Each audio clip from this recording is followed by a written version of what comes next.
Quando eu estava no trem, vi um monstro de braços muito longos. Ele acenava para mim no meio da neblina densa. Enquanto eu tentava entender o que era aquilo, meu pai ficou pálido de repente e disse à minha mãe, tremendo: "Ela chegou."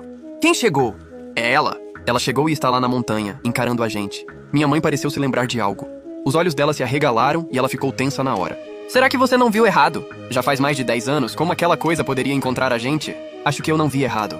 Ao ouvir isso, minha mãe correu para a janela e olhou para fora. "Você deve ter visto errado, não tem nada na montanha." "Não pode ser, eu vi claramente. A gente se mudou há tantos anos e aquela coisa nunca apareceu, então por que ela veio logo na nossa primeira viagem longa? Tomara que eu tenha visto errado." Depois de dizer isso, meu pai olhou pela janela de novo, mas no segundo seguinte seu coração quase parou e ele ficou paralisado. "Eu não vi errado, ela veio mesmo." Ao ouvir isso, minha mãe olhou para fora de novo e dessa vez também viu. "Acabou, ela veio mesmo, a gente não vai conseguir escapar." Porque depois de mais de 10 anos, ela ainda insiste em perseguir a gente. A conversa dos meus pais me deixou completamente perdido, então perguntei depressa: "Pai, mãe, eu também vi aquele monstro. Afinal, que coisa é aquela?" "Para de perguntar. Ela é uma coisa inominável, e a gente não pode dizer o nome dela, senão ela vai memorizar nossa voz e aí não teremos mais chance nenhuma."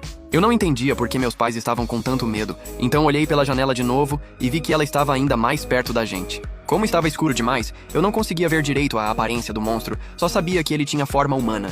Não sei porquê, mas um medo estranho também nasceu dentro de mim. "Amor, a gente não pode ficar sentado aqui esperando a morte." "Eu também não quero esperar a morte, mas houve um deslizamento na serra à frente, o trem foi obrigado a parar e só vai voltar a andar amanhã. Aquela coisa está tão perto que não vai demorar para chegar até aqui."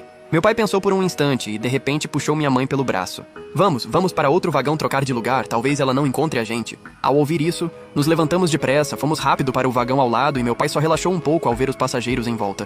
"Agora só podemos esperar. Por mais forte que aquela coisa seja, acho que ela não consegue destruir o trem.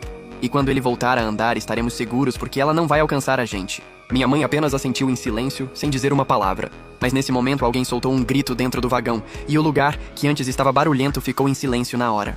Quem gritou era um jovem, encarando o celular com o rosto coberto de lágrimas. Reconhecemos aquele rapaz de cara. Ele se chamava Wang Qiang, e era da nossa aldeia. "Wang Qiang, o que aconteceu e por que você também está neste trem?" "Tio, tia, meus pais foram assassinados." "Como assim? Como eles morreram?" Ao ouvir isso, Wang Qiang levantou o celular e mostrou a tela para nós. Na tela aparecia o quintal da casa dele, onde seus pais estavam caídos e tinham virado apenas pele, como se tivessem sido sugados até secar. Os passageiros ao redor mudaram de expressão ao ver a tela. Que horror! Será que um urso esvaziou eles por dentro? Essas feras assassinas tinham que ser abatidas. Os passageiros cochichavam entre si, mas só meus pais não diziam nada. "Pai, mãe, será que foi aquela coisa que fez isso?" "Não fala besteira." Wang Qiang pareceu ouvir o que eu disse e levantou a cabeça de repente para olhar para mim. "Chenji, repete isso. Que coisa fez isso?" "Não liga para o Chenji. Ele acreditou demais nas histórias de terror que eu contei antes." Wang Qiang, que tinha acabado de perder os pais, estava mergulhado na dor e não pensou muito. Então abriu outra foto do álbum para mostrar a todos. "Eu tirei esta foto quando saí de casa. Só se passaram algumas horas, meus pais estavam vivos e bem naquele momento, então como morreram de repente?" Na foto, os pais dele estavam acenando, provavelmente se despedindo de Wang Qiang. Mas nesse momento alguém apontou para a foto e gritou: "Olhem rápido, o que é isso?" Ao ouvir isso, todos olhamos para o canto da foto e vimos uma sombra borrada, com braços longos estendidos, como se também acenasse para a câmera. A foto ficou congelada exatamente naquele instante. "Que coisa é essa?" "Essa coisa pode ser a assassina dos seus pais." "É um urso?" A foto não está muito nítida, talvez seja, mas é a primeira vez que vejo um urso desse tamanho. Nesse momento, alguém retrucou: "Isso aí definitivamente não é um urso. Agora é inverno, os ursos precisam hibernar. E além disso, os braços dessa coisa são mais compridos que as pernas, diferente dos de um urso." "Então o que é isso afinal?" Os passageiros ao redor ficaram em silêncio, porque ninguém conseguia dar uma resposta, e meus pais trocaram um olhar. Minha mãe quis falar, mas meu pai puxou a mão dela, indicando que ficasse calada. No fim, meus pais não disseram uma palavra sobre aquela coisa, apenas consolaram Wang Qiang e me levaram até o canto do vagão. "Pai, mãe, por que vocês não contam para o Wang Qiang?" Meu pai não me respondeu e apenas disse à minha mãe: "Não podemos falar disso porque Wang Qiang saiu de casa há pouco e ainda está com o cheiro dos pais nele. Aquela coisa sugou os dois até secarem. Talvez agora esteja toda focada nele, e assim a gente consiga escapar.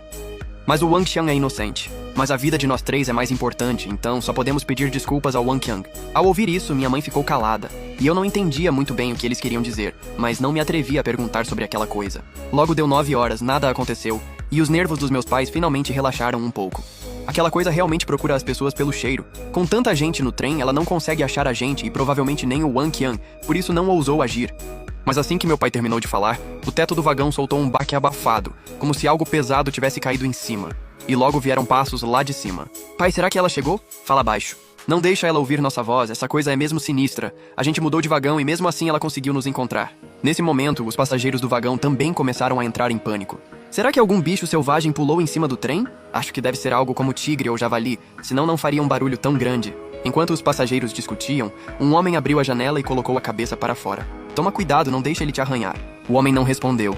O tempo foi passando segundo a segundo, e todos começaram a perceber que havia algo errado. O corpo do homem foi murchando cada vez mais, até deslizar mole para o chão, completamente sugado. Ao ver isso, os passageiros ficaram apavorados e alguém correu para chamar a polícia ferroviária. Quando os policiais viram aquela pele no chão, entenderam a gravidade, perguntaram aos passageiros o que tinha acontecido, acalmaram todos e sacaram as armas. Não tenham medo. O que está em cima do vagão deve ser uma fera, então não cheguem perto das janelas e deixem o resto com a gente.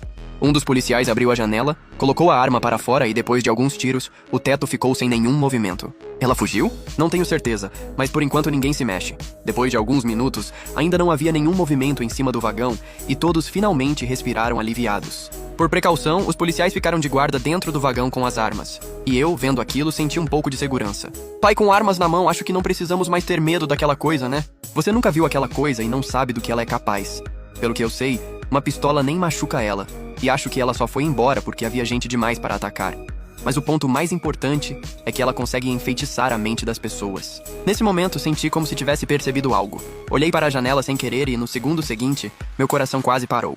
Do lado de fora, onde não dava para ver um palmo à frente, um par de olhos enormes me encarava, grandes como tigelas, brilhando com uma luz amarela sinistra, até sumir de repente na noite escura.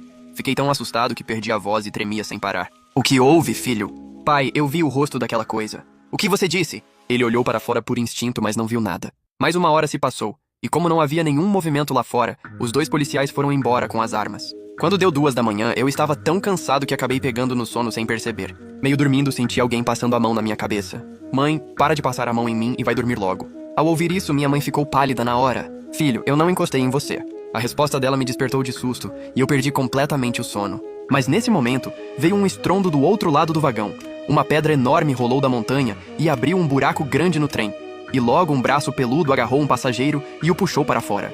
Dessa vez todos viram a sombra daquela coisa. O que aconteceu? É um monstro, eu vi o corpo dele coberto de pelos e olhos grandes como tigelas. O policial olhou para fora pelo buraco. Não tem nada aqui. Será que você não está tendo alucinação? Não entrem em pânico, deve ser só uma fera da montanha. Não é uma fera, alguém já foi levado, todos nós vimos. Que passageiro sumiu? Não espalhem boatos. Foi só uma pedra grande que abriu um buraco no vagão. Meu pai, com um rosto sério, disse que aquela coisa era realmente assustadora, pois sabia que o vagão era resistente, e subiu a montanha para empurrar uma pedra. Quer dizer que foi ela que empurrou essa pedra? Isso. E o alvo dela muito provavelmente somos nós. Então o que a gente faz agora? Agora só podemos observar e esperar, porque se aquela coisa não conseguiu o que queria, com certeza não vai embora fácil. Que tal a gente fugir? Se continuarmos aqui, vamos morrer. Ao ouvir isso, todos concordaram, e Wang Qiang também veio até nós nesse momento. Tio, tia, vamos fugir também.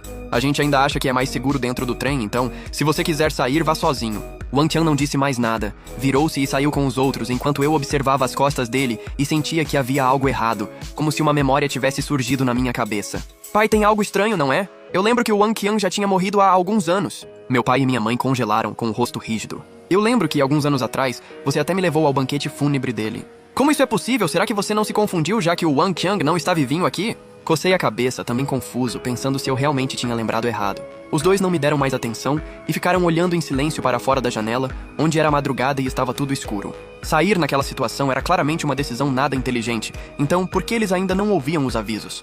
Deu ruim. Com certeza alguém foi enfeitiçado por aquela coisa, e se todos saírem, só vai sobrar nossa família no vagão, completamente encurralada. Galera, quem quiser ver a continuação pode clicar no canto inferior esquerdo, baixar o app Yan Yan Stories e procurar por Criatura da Névoa para assistir ao resto e ao final.